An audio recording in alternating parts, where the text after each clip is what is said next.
Hello everyone, welcome to study for civil services. मेरा नाम मानसी है और आज हम कंटिन्यू करेंगे हमारी 10 minute history series. Part 1 channel पर ऑलरेडी है, नहीं देखा हो तो वो देख लेना। हम हिस्ट्री की लिस्टिंग सीरीज जो स्टडी फॉर सिविल सर्विसेज का कंटेंट है यूपी पीसीएस या किसी भी स्टेट पीसीएस की तैयारी के लिए स्टैटिक पार्ट जो है हम उसको पढ़ रहे हैं साथ साथ। ठीक है, यहाँ तक हम पार्ट 1 में पढ़ चुके हैं, अब आगे कंटिन्यू करते हैं। ठीक है, major periods in early Indian archaeology की अगर बात करें तो बेसिकली टाइम पीरियड क्या क्या थे पुराने में major. 2 million years before present में स्टोन एज था। तो स्टोन एज देखो बेसिकली 3 फेजेस हैं, पेलियोलिथिक, मेसोलिथिक एंड नियोलिथिक, ये 3 है। पेलियोलिथिक में लोअर, मिडिल और अपर भी है। ठीक है, तो 2 million years before present lower paleolithic था, 80,000 ईयर्स पहले मिडिल पेलियोलिथिक और नियरली 35,000 ईयर्स पहले अपर पेलियोलिथिक।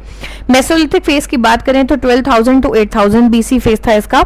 8,000 बीसी से नियोलिथिक फेज स्टार्ट होता है, यहाँ पे धीमे धीमे एग्रीकल्चर शुरू हो जाता है। पुरानी स्टोन एज में प्रॉपर हंटर गैदरर थे, मतलब ढूंढते थे, शिकार ढूंढते थे, उसको मारते थे, गैदर करके फल फूल खाते थे।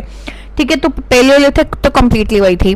और इनके जो वेपन्स होते थे, जो स्टोन एज के मतलब जो टूल्स होते थे, वेपन क्या बोलो, टूल्स हो गए, वो बहुत हाई क्वालिटी के नहीं होते थे, बहुत शार्प नहीं होते थे। मेसोलिथिक में धीमे धीमे चेंज आता है, ये छोटे छोटे तरह के भी छोटे छोटे पीसेस माइक्रोलिथ यूज करके वेपन बनाने लग जाते हैं, जैसे तीर पे एक छोटा टुकड़ा लगता है ना, उस तरीके से। और 8000 बीसी के आसपास से देखते हैं हम नियोलिथिक, यहाँ पे धीमे धीमे ये खेती बाड़ी की तरफ बढ़ने लग जाते हैं। ठीक है, 6000 से चाल्कोलिथिक फेज आता है, ये मोस्टली उसको बोलते हैं जब कॉपर का यूज आता है। ठीक है, चाल्कोलिथिक फेज वो है जब कॉपर का यूज शुरू हुआ था। 2600 बीसी से हड़प्पन सिविलाइजेशन स्टार्ट होती है, नियरली 1000 बीसी से early iron age, megalithic burial. Megalithic burial क्या है, जब आप इंडिया में मोस्टली ये वाला जो साउथ का इधर का डेक्कन का एरिया देखते हैं, मेगालिथ बरियल, बरियल मतलब किसी को दफनाना, दफनाने के अलग अलग तरीके होते थे। देखो लिथ का मतलब होता है स्टोन, तो जो पेलियोलिथिक मेसोलिथिक पढ़ते हो, लिथ का मतलब होता है स्टोन। ठीक है, मेगालिथ में बेसिकली क्या होता था, अलग अलग तरीके से दफनाया जाता था। जैसे फॉर एग्जांपल अगर शॉर्ट में आपको बताऊं, किसी में होता था कि दफना के चारों ओर ऐसे ऐसे पत्थर रख दिए, किसी में होता था 2 बड़े पत्थर खड़े करके ऊपर एक पत्थर स्लैब की तरह रख दिया, जैसे मैनहोल डालते हैं हमारे यहाँ, समझ लो, गड्ढा खोद के ऊपर से ऐसे पत्थर रख दिए। तो मेगालिथिक बरियल का और अर्ली आयरन एज आपकी 1000 बीसी के आसपास थी। 600 से 400 बीसी की बात करें तो ये तुम्हारा अर्ली हिस्ट्री का फेज आ जाता है। अब देखो ये सारी डेट अप्रोक्सीमेट है, इनके बारे में कभी इस तरह से क्वेश्चन नहीं आता है कि कौन सी डेट कब से शुरू होती है, एग्जैक्टली अप्रोक्सी होती है। मान लो क्वेश्चन आ भी गया तो आसपास की ही आपको पता होनी चाहिए, बट आपको ये क्रोनोलॉजी पता होनी चाहिए। ठीक है, अगला है major advances in epigraphy. Epigraphy क्या होती है, मोस्टली स्टडी ऑफ इंस्क्रिप्शंस। ठीक है, जैसे जो भी स्टोन पे इंस्क्रिप्शन है या कोई राइटिंग है इनग्रेव्ड की गई है, उनकी जो स्टडी होती है उनको हम एपिग्राफी कहते हैं। ओके, 18th सेंचुरी की अगर हम बात करें तो इसमें 1784 में मेजर एडवांस था, एशियाटिक सोसाइटी ऑफ बंगाल का एस्टैब्लिशमेंट। अब ये फैक्ट्स हैं हिस्ट्री के, ही आपसे पूछे जा सकते हैं, आपको पता होने चाहिए। ठीक है, 19th सेंचुरी की बात करें तो 19th सेंचुरी 18th सेंचुरी लोग थोड़ा कंफ्यूज होते, बता दूं, जो नंबर है सेंचुरी का उससे पहले वाले साल की बात हो रही है। फॉर एग्जांपल क्रिकेट में जब कोई बोलते हैं पहली सेंचुरी बनाई है उसने, तो उसको 101 से नहीं गिनते हो, राइट। 0 to 100 जब पूरा होता है तब वो फर्स्ट सेंचुरी होती है ना। सेकंड सेंचुरी कब होती है उस इंसान की, अगर मान लो रोहित शर्मा ने 200 रन बना दिए, जब वो 101 से 200 पे जाता है, इसको तुम बोलते हो सेकंड सेंचुरी। पर सेकंड सेंचुरी के सारे रन 101, 110 ऐसे होते हैं ना। सिमिलरली 18th सेंचुरी का मतलब क्या हुआ, 1700 से ये 1799, इससे पहले वाला 19th सेंचुरी मतलब 1800 से 1899। बहुत लोग कंफ्यूज होते हैं तो मैंने बता दिया शॉर्ट में। 19th सेंचुरी की बात करें तो 1810 में देखो Colin McKenzie collects over 8000 inscriptions in Sanskrit and Dravidian languages. Dravidian languages होती थी जो मोस्टली साउथ में बोली जाती हैं। 1838 में decipherment of Ashokan script Brahmi by James Prinsep. This is an important fact. Decipher करना मतलब किसी चीज को डिकोड कर लेना, तोड़ के समझ लेना, है ना, सीक्रेट समझ जाना। तो जो ब्राह्मी स्क्रिप्ट थी, अशोकन स्क्रिप्ट, जो अशोका के पिलर और अशोकन जो स्क्रिप्ट यूज होती थी, जेम्स प्रिंसेप ने उसको डिसाइफर कर लिया था। ठीक है, जैसे हड़प्पन स्क्रिप्ट आज तक डिसाइफर नहीं हो पाई है। 1877 की बात करें तो एलेक्सर कनिंघम ने पब्लिश की थी a set of Ashokan inscriptions. 1886 में first issue of epigraphic Karnataka a journal of south Indian inscription publish हुआ था। 1888 में फर्स्ट इशू ऑफ एपिग्राफिया इंडिका आया था। 20th सेंचुरी की बात करें तो 1965 से 66 में डीसी सरकार publishes Indian epigraphy and Indian epigraphical glossary. Okay, आगे देखते हैं मेजर लिटरेरी वर्क्स। इसको देखने से पहले बता दूं, अगर यूपी पीसीएस के प्रीलिम्स की तैयारी कर रहे हो तो स्टडी फॉर सिविल सर्विसेज पे जाके तुम उनका बैच ज्वाइन कर सकते हो। स्टार्ट टू एंड पूरा कोर, जैसे मैं आपको लिस्टिंग पढ़ा रही हूँ अभी यहाँ पे, इस तरीके से हर सब्जेक्ट की, ये सिर्फ लिस्टिंग है, कंपाइलेशन अलग होती है, जो डिटेल्ड नोट्स होते हैं ये सिर्फ रिविजन के लिए है। ओके, तो आपको वो डिटेल पूरे नोट्स हर सब्जेक्ट के मिलेंगे, पेड क्विज होगी, टेस्ट सीरीज कराई जाएगी, डाउट क्लियरेंस होगा, करंट सारा कवर कराया जाएगा, स्टार्ट टू एंड सारी तैयारी प्रीलिम्स की होगी। टेलीग्राम पे जाके भी आप एविडेंस देख सकते हो, आराम से 130-135 सवाल कंटेंट से आते हैं, ठीक है। एंड इसकी डिटेल ये दिए हुए नंबर भी दिए हैं, डिस्क्रिप्शन में भी नंबर दिया है, वहां कॉल करके पता कर सकते हो, ठीक है। चलो आगे बढ़ते हैं। मेजर लिटरेरी वर्क्स की अगर बात करें हम, तो देखो ये इंपॉर्टेंट है, सोर्सेज इंपॉर्टेंट होते हैं, इनसे कोई भी एग्जाम दे रहे हो अगर सोर्सेज आ सकते हैं हिस्ट्री से, बहुत आते हैं। ओके, 500 बीसी के आसपास की बात करें तो सम स्कॉलर्स 600 बीसी भी बोलते हैं। पनीनी की लिखी हुई थी अष्टाध्यायी, संस्कृत ग्रामर पे काम है। ग्रामर मतलब जैसे हम लोग पढ़ते हो ना व्याकरण, उसके ऊपर है पनीनी की अष्टाध्यायी।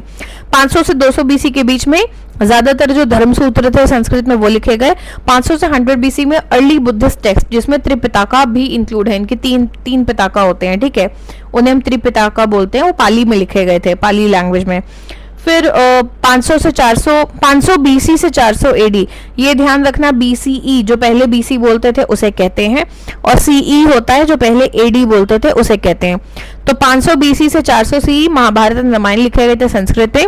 200 बीसीई से 200 CE Manusmriti in Sanskrit. Composition and compilation of Tamil Sangam literature, ये भी साउथ का है। 100 एडी की बात करें तो चरक एंड श्रुत संहिता, जो मेडिसिन के ऊपर काम थे संस्कृत में। ज्यादातर लोग को चरक संहिता पता होती है, बट सुश्रुत संहिता भी आपको पता होनी चाहिए। 200 एडी ऑनवर्ड्स पुराण का कंपाइलेशन शुरू हुआ संस्कृत में। 300 AD onwards Natyashastra of Bharata की लिखी हुई नाट्यशास्त्री ड्रामा के ऊपर, ठीक है, संस्कृत में। 300 से 600 एडी में बाकी धर्मशास्त्र लिखे गए संस्कृत में। 400 से 500 एडी में एस्ट्रोनॉमी के ऊपर काम, मैथमेटिक्स का काम किसका, आर्यभट्ट का, और वारामिहिरा का संस्कृत में। और जैन वर्क जो थे उनको प्राकृत में कंपाइल किया गया था। अगर landmark in the discovery and preservation of early monument and sculpture की बात करें, देखो आर्ट एंड आर्किटेक्चर और लिटरेचर, इनसे बहुत सवाल फंसते हैं, तो इनको कभी भी इग्नोर मत करना, चाहे यूपी हो, पीसीएस दो, यूपीएससी दो, हमेशा आते हैं इनसे क्वेश्चन। 19th सेंचुरी की बात करें, 1814 में इंडियन म्यूजियम कैलकाटा फाउंड हुआ था। 1834 में publication of essay on the architecture of the Hindus by Ram Raja Cunningham explores the stupa at Sarnath. 1835 से 42 में James Fergusson surveys major archaeological sites, अगर आपने पुणे में देखा हो तो फर्ग्यूसन कॉलेज है, इन्हीं के नाम पे है, ठीक है। 1851 में गवर्नमेंट म्यूजियम मद्रास में स्टैब्लिश हुआ। 1854 में एलेक्सर कनिंगम ने पब्लिश की Bhilsa topes, one of the earliest works on Sanchi. 1878 में राजेंद्र लाल मित्रा ने पब्लिश की बुद्ध गया, the heritage of Sakya Muni. 1880 H Cole appointed curator of ancient monuments. 1888 में passing of the treasure trove act pass हुआ था 1888 में, giving the government the right to acquire all objects of archaeological interest, ठीक है। 20th सेंचुरी की बात करें तो 1914 में John Marshall and Alfred Foucher published the monuments of Sanchi. 1923 में John Marshall publishes the conservation manual. 1955 में prime minister Jawaharlal Nehru lays down the foundation of national museum in Delhi, अभी ये बात आपको पता होनी चाहिए, 1955 में। 1989 सांची को वर्ल्ड हेरिटेज साइट डिक्लेयर किया गया था। महाभारत को पढ़ने में मेजर लैंडमार्क्स की अगर बात करें तो 20th सेंचुरी में 1919 से 66 में preparation and publication of critical edition of Mahabharata. 1973 में जे.ए.बी. वैन बुइटेनन, थोड़ा प्रोनाउंसिएशन देख लेना, begins English translation of critical edition, remains incomplete after his death in 1978, ठीक है। लास्ट देखते हैं ये 20 different names of India based on Indian and foreign languages. India को किन अलग अलग नाम से जाना जाता था अलग अलग भाषाओं में। तो देखो इंडियन सोर्सेज की अगर हम बात करें, एक इंडियन सोर्सेज होते हैं, एक फॉरेन सोर्सेज। हम इंडियन देखते हैं पहले। नाम है Bharat, mentioned in Puran and epic. Puran और एपिक में भारत नाम मेंशन्ड है। भारतवर्ष भी पुराण रामायण महाभारत में मेंशन्ड है। भारत खंड ज्योग्राफिकल टेक्स्ट में मेंशन्ड है। आर्यवर्त मनुस्मृति में मेंशन्ड है। Jambu Dvipa described in Purana as part of world division, ठीक है। जम्बू द्वीप मतलब द्वीप क्या होता है, आइलैंड होता है, तो जम्बू द्वीप काइंड ऑफ पूरा जो साउथ एशिया है आपका उसको बोलते हैं। ब्रह्मस्य देश लैंड ऑफ सेजेस, बेसिकली जो ऋषि मुनि होते हैं ब्रह्मलोक, उनकी धरती वैदिक लिटरेचर में बोला गया है। फिर है Sapta Sindhu Pradesh mentioned in Rigveda for Sindhu region. Then you have Ajanabhavarsha mentioned in Vishnu Puran and you have Himavarsha related to Himalayan region. Foreign sources की बात करें तो मेलुहा नाम आता है इंडस वैली सिविलाइजेशन को लेके सुमेरियन सिविलाइजेशन के नाम में. हिंदुस्तान यूज किया था पर्शियन ईरानियन राइटर्स ने. इंडिया मेंशन होता है ग्रीक और रोमन टेक्स्ट में. हिंद यूज होता है पर्शियन राइटिंग और इस्लामिक टेक्स्ट में. अल हिंद होता है अरबिक टेक्स्ट में. तीन चू चाइनीज ट्रेवलर फाहीन ने बोला था. टेन निकू जापानीज ऑथर्स बोलते थे. चिनाचुक कोरियन सोर्सेस, हाँ चिनाचुक, ठीक है. फिर एंडो यूज होता था वियतनामी राइटर के द्वारा. होई मेंशन होता था तिब्बतन टेक्स्ट हित्रा में. और ग्यागर हुआ था टिबेटन राइटर्स के द्वारा यूज. ठीक है, तो ये मेनली क्या क्या इंडिया के नाम्स थे इंडियन एंड फॉरेन सोर्सेज के बेसिस पे.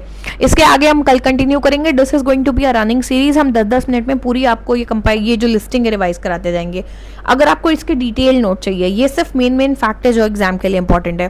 कंपाइलेशन आपके नोट्स को भी कवर करता है. इन दैट केस नीचे दिए गए नंबर्स पे जरूर कॉन्टैक्ट करो. कुछ नंबर यहाँ देखो दिए हैं, डिस्क्रिप्शन में भी दिए हैं. टेलीग्राम ग्रुप पे जाओ, बात करो, कॉल करके बात करो एंड जरूर कोर्स को ज्वाइन करो. आपका एग्जाम दिसंबर में है. 3 से 3.5 महीने आराम से तैयारी हो सकती है अगर सीरियसली करोगे. ठीक है, थैंक यू.